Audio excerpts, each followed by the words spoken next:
Halo semuanya, selamat datang kembali. Jadi hari ini kita nggak bakal ada di studio, nggak bakal duduk manis, karena hari ini kita bakal jalan-jalan di kampus kita sendiri di Untidar. Tidar University has taken a meaningful journey in realizing Indonesia's Tridharma Perguruan Tinggi, the three pillars of higher education. Established in 1979 as a private institution under the Yayasan Perguruan Tinggi Borobudur, Tidar, formerly known as UTM, emerged as a beacon of hope for a small city in central Java to have a university of its own. Years passed, and on April 2nd, 2014, a historic moment unfolded. Through a presidential decree issued by Susilo Bambang Yudhoyono, UTM was officially transformed into a public university. From that day, it has been known as Universitas Tidar, or Untidar. Today, Untidar spans 4 cities and stands as the only state university in the region. In 2024, Untidar marked another milestone as it was designated a Badan Layanan Umum, public service institution, a status that opens broader opportunities for autonomy and competitiveness in higher education. Development of campus infrastructure and learning facilities continues to expand significantly, ensuring that all members of the academic community can benefit from a growing and modern learning environment. One of Untidar's most distinguished academic assets is the Kleidung Research Park, located at the foot of Mount Sindoro. This serene center is dedicated to orchid cultivation, research in goat farming, and the production of consumable fish. The cool climate offers an ideal atmosphere for both students and lecturers to engage in learning and research. Another natural laboratory, the Bandongan Teaching Farm, provides facilities for poultry farming and greenhouse-based agriculture. It also serves as a hands-on field site for students studying climatology. All academic and student activities are supported by free 24-hour internet access across the campus. Untidar currently has 5 faculties and 31 academic programs. To enhance academic quality, many lecturers are supported in pursuing doctoral degrees, both in Indonesia and abroad. Nah, di Untidar ini tempat kita ngabisin sebagian waktu, energi, dan uang SPP. Nah, soal uang itu, pernah nggak sih kalian mikir UKT yang kalian bayar tiap semester itu sebenarnya pergi kemana, dicatat gimana, dan dilaporkan ke siapa?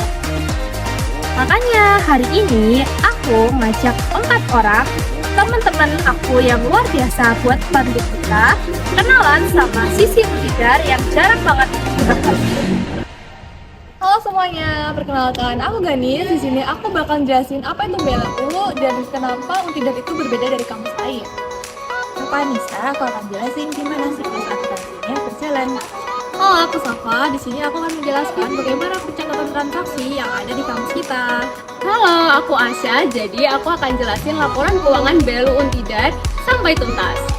Teman-teman, sekarang kita udah di Universitas Tidar. Nah, sebelumnya aku mau nanya nih sama Ganis, sebenarnya tuh Universitas Tidar jenis lembaga apa dan kenapa sering disebut BLU? Kan banyak nih dari teman-teman belum tahu gitu loh. Oke Nafisa, bakal aku jelasin sedikit nih. Kalau kalian mikir Untidar itu sama kayak perusahaan swasta, itu salah. Kalau kalian mikir juga kayak Untidar itu sama persis kayak kantor pemerintah biasa, itu juga kurang tepat. Untidar itu ada di tengah-tengah, dan nama resminya itu adalah BLU, Badan Layanan Umum. Nah, BLU itu apa sih? BLU itu adalah status yang diberikan pemerintah kepada instansi tertentu yang tugasnya melayani masyarakat, tapi diizinkan mengelola keuangannya sendiri dengan cara yang lebih fleksibel dan mandiri dibanding instansi pemerintah biasa. Dasar hukumnya ada di PP nomor 23 tahun 2005 tentang pengelolaan keuangan BLU. Fleksibel maksudnya gimana sih Kak? Emang instansi pemerintah itu bisa nggak fleksibel? Nah gini, sekarang aku jelasin ya. Kalau instansi pemerintah biasa nih, misalnya kantor dinas. Nah, mau beli sesuatu prosesnya panjang banget. Semua pengeluaran harus masuk dulu ke kas anggaran negara. Nah, keluar lagi lewat prosedur anggaran yang super ketat. Bahkan, sisa anggaran di akhir tahun itu hangus, tidak bisa dibawa ke tahun berikutnya. Seperti itu.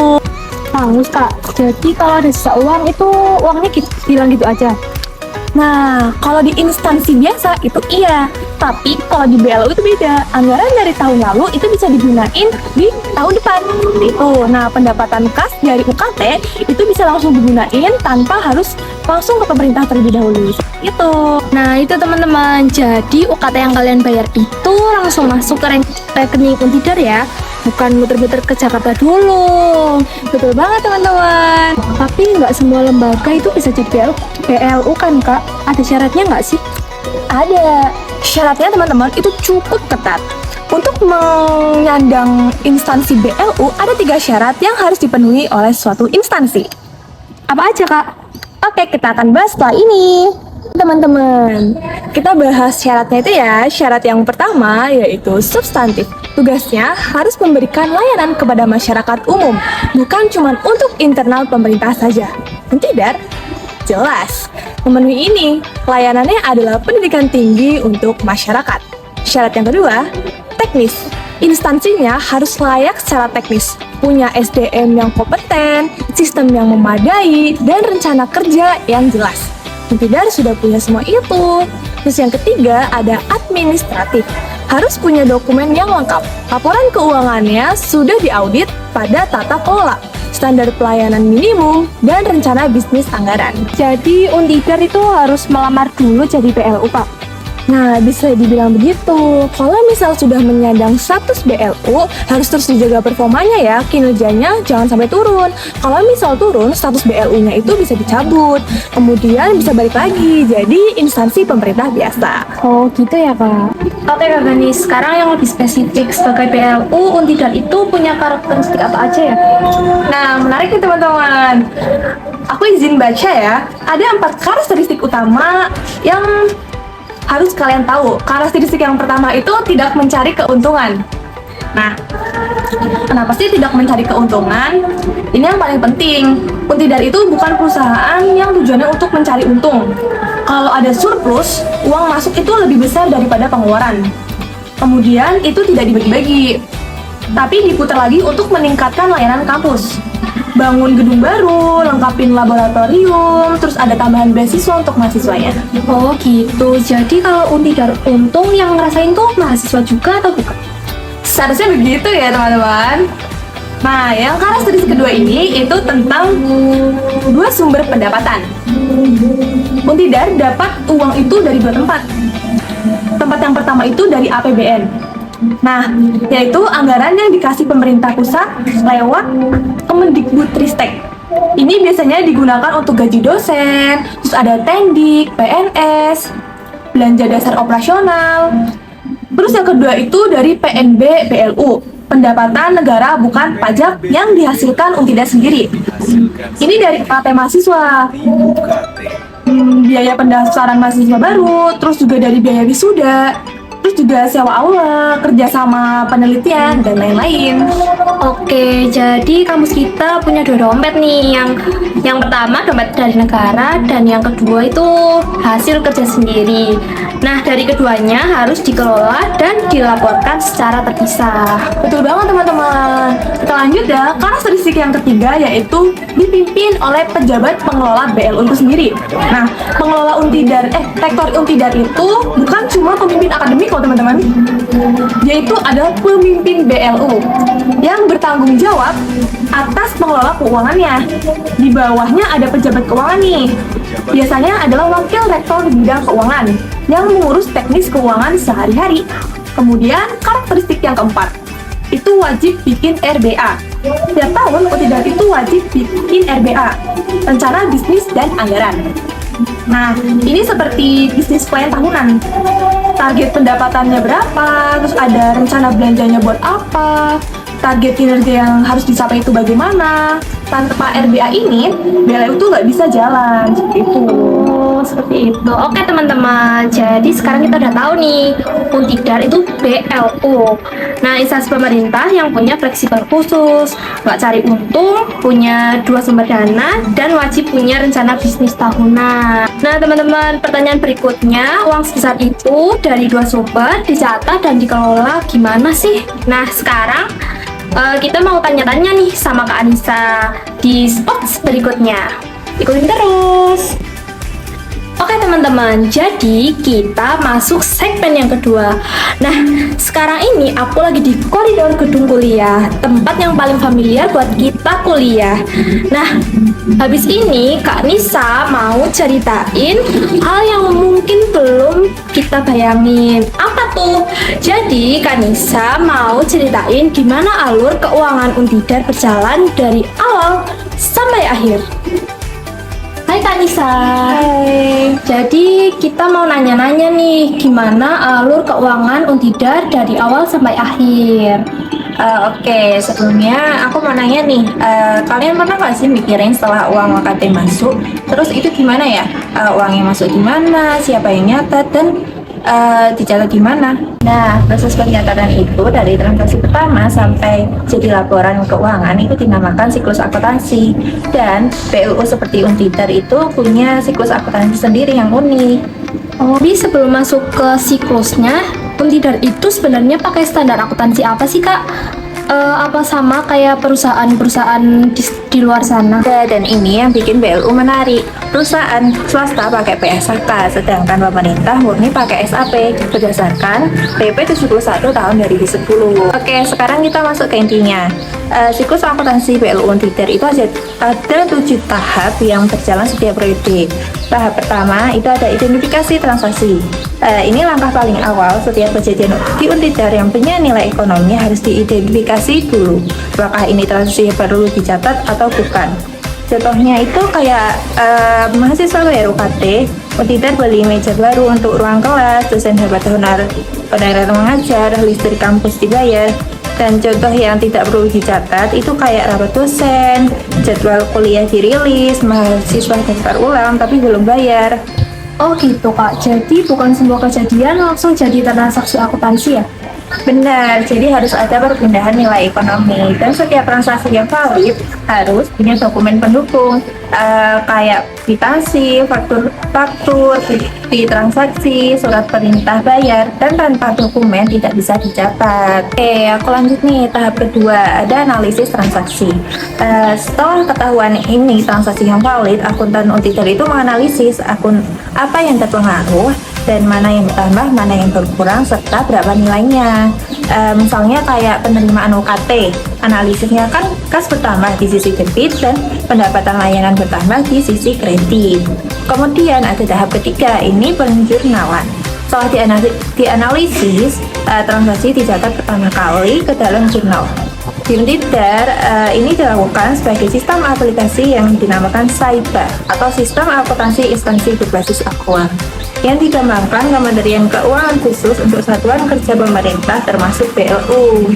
Dan kemudian ada tahap keempat, ini posting ke buku besar. Nah, jadi dari jurnal setiap transaksi itu dipindahkan ke buku besar masing-masing akun.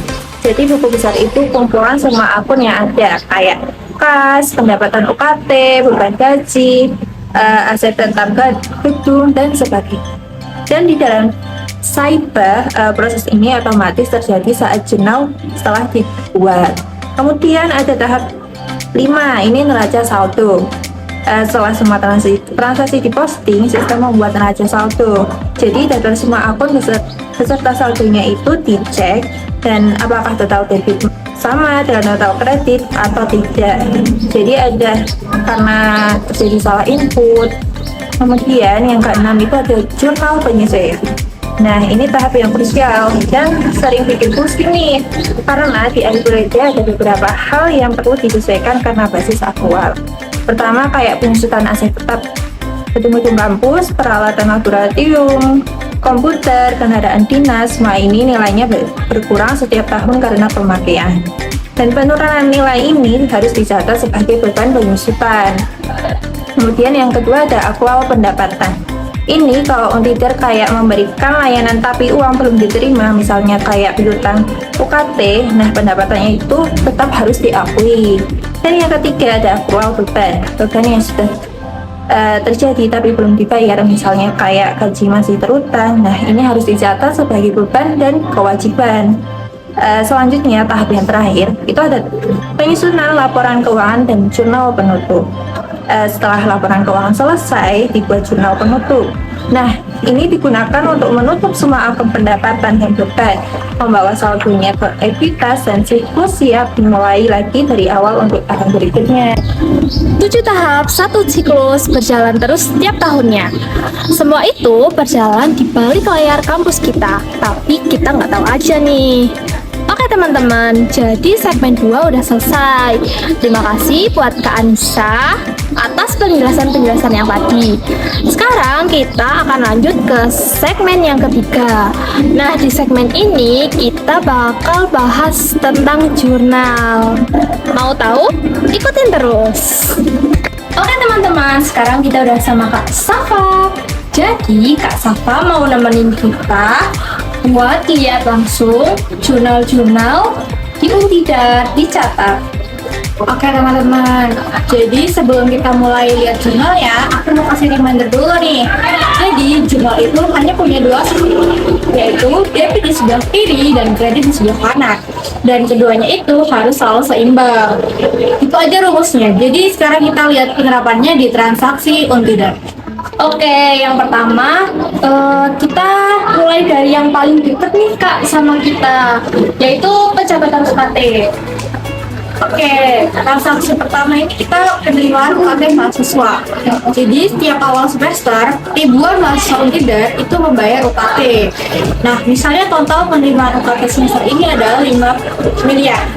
Jadi kita akan menulisnya di kas Q 5 miliar di sebelah debit atau sebelah kiri. Lalu ada di sebelah kanan yaitu kredit, yaitu pendapatan UKT sebesar 5 miliar. Contoh yang kedua adalah transaksi penerimaan dana APBN dari pemerintah. Selain UKT, Untidar juga dapat kiriman dana dari pemerintah pusat lewat Kemendikbudristek. Misalnya nih, 20 miliar untuk belanja operasional dan gaji. Jadi jurnalnya itu ada kas dari RM itu sebesar 20 miliar di sebelah debit dan pendapatan APBN sebesar 20 miliar di sebelah kredit. Tapi itu kok kasnya beda Kak, tadi kan BLU, kenapa sekarang RM? Oke teman-teman, jadi aku akan menjelaskan nih bedanya kas Blue dan kas RM. Apa sih? Jadi kas Blue itu uang dari pendapatan layanan sendiri, kayak UKT. UKT itu apa? Uang kuliah tunggal. Jadi penggunaannya lebih fleksibel. Sedangkan kalau kas RM itu rupiah murni, uang dari APBN. Penggunaannya itu lebih terikat aturan teman dari APBN pusat. Kenapa dipisah? Biar jelas uang dari mana dipakai dan untuk apa dipakai. Transparansi. Contoh yang ketiga ada penerimaan sewa aula kampus. Misalnya ada lembaga luar yang sewa aula Untidar untuk seminar 2 hari. Dibayarnya sebesar 8 juta. Jadi jurnalnya yaitu kas Blue 8 juta di sesi debit dan pendapatan sewa fasilitas 8 juta di sesi kredit. Oh gitu ya Kak. Oke teman-teman, jadi ternyata aula kampus yang disewa buat acara-acara itu masuk ke kas BLU loh. Jadi Untidar itu mengoptimalkan semua asetnya buat menghasilkan pendapatan. Oke teman-teman, kita next aja buat transaksi yang keempat, yaitu pembayaran gaji dosen dan tenaga kependidikan. Oke, jadi setiap bulan itu Untidar membayarkan gaji seluruh dosen dan tenaga kependidikan PNS. Misalnya total bulan ini ialah 3 miliar 500 juta. Jadi jurnalnya yaitu beban gaji di sebelah debit ada 3 miliar 500 juta. Dan kas RM yaitu 3 miliar 500 juta di sisi kredit. Kas RM itu apa? Yaitu rupiah murni yang dari APBN. Oke, kok pakai kas RM Kak? Berarti itu dari APBN ya, bukan dari UKT kita. Iya betul banget teman-teman, seperti yang aku bilang tadi, gaji ASN memang bersumber dari APBN. Sedangkan honorarium untuk kegiatan yang dibiayai Blue, misalnya narasumber seminar, itu pakai kas Blue gitu. Contoh yang kelima yaitu pembelian peralatan laboratorium. Misalnya, Untidar beli peralatan lab baru seharga 500 juta. Itu menggunakan dana Blue. Nah, jurnalnya itu ada aset tetap peralatan lab sebesar 500 juta di sisi debit dan kas Blue-nya ada 500 juta di sisi kredit. Satu lagi nih yang super penting yaitu jurnal penyesuaian. Yang paling besar nilainya di Untidar adalah penyesuaian aset tetap. Jadi contoh yang keenam yaitu penyusutan gedung kampus. Bayangin nih, gedung rektorat yang tadi kita lihat nilainya misalnya nih 500 miliar dengan masa manfaat 40 tahun.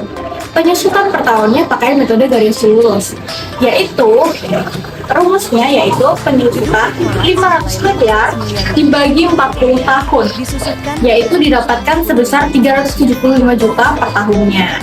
Dan itulah kenapa penting buat Untidar itu untuk terus reinvestasi, bangun gedung baru, renovasi yang lama, supaya aset kampus tetap punya nilai dan bisa melayani mahasiswa dengan baik.